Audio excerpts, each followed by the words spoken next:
Indigo Stories, karya Hanamizuki Mega. Aku bisa melihat hal-hal yang tidak bisa orang lain lihat. Bab 1. Loteng rumah yang berhantu. Aku masih mengingat saat usiaku menginjak umur 5 tahun. Di usia itu, untuk kali pertama, aku bisa melihat hal-hal yang tidak bisa orang lain lihat. Namaku adalah Agni Freska Sumendra. Panggil saja aku Agni. Seorang gadis introvert yang bisa melihat suatu hal aneh di luar nalar otak manusia. Aku akan bercerita padamu. Dari awal di saat aku melihat makhluk tak kasat mata itu. Saat aku kecil, aku adalah anak yang hiperaktif. Selalu berlari ke sana kemari dan melakukan hal-hal yang membuatku senang. Meskipun itu berbahaya. Hingga membuat ibu khawatir dengan kelakuanku yang kelewat nakal. Sampai di suatu hari, dengan isengnya aku menaiki tangga yang berada di dalam rumah. Tangga itu menghubungkanku ke sebuah loteng tempat penyimpanan barang yang tak terpakai. Padahal, ibu sudah melarangku untuk menaiki tangga tersebut. Namun karena rasa penasaranku yang tinggi, aku jadi mengabaikan perintah dari ibuku. Sesampainya di atas sana, yang kutemukan hanyalah satu kantong plastik hitam berisi baju yang tak terpakai, beserta kardus-kardus yang tertumpuk.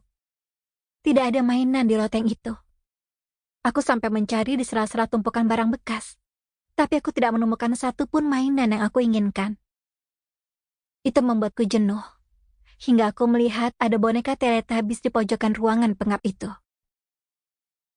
Aku masih ingat, itu adalah boneka Tinky Winky. Dengan hati yang riang, aku memainkan boneka itu sendirian. Tidak ada yang aneh pada awalnya saat aku memainkan boneka itu.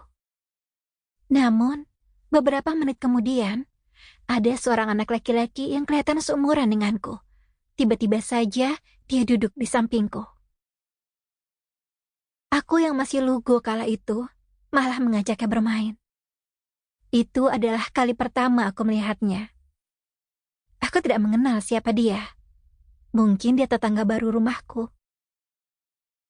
Wajahnya sangat pucat. Lingkaran hitam di matanya terlihat jelas. Aku sama sekali tidak merasa aneh saat di dekatnya. Tubuhnya yang lumayan gempal dan pipinya yang cabi malah membuatku gemas. Aku merasa senang bermain dengannya. Senang memiliki teman baru.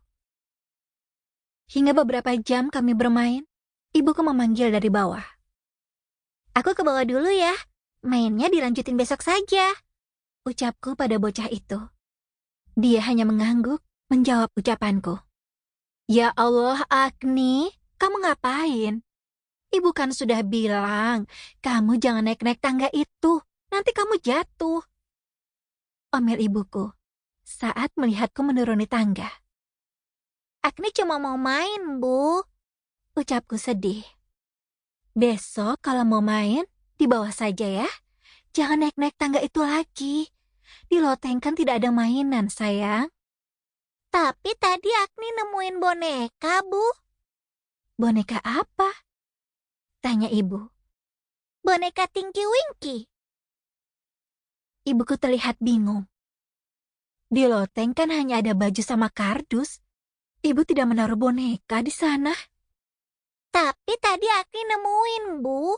Malah ada yang main sama Agni di atas. Ibuku malah semakin terlihat bingung. Beliau malah naik ke atas loteng dan memeriksa apakah ada anak kecil lain di sana. Tidak ada anak kecil kok, sayang. Tadi Agni main sendiri kan? Tanya ibu lagi. Agni main sama anak cowok, Bu.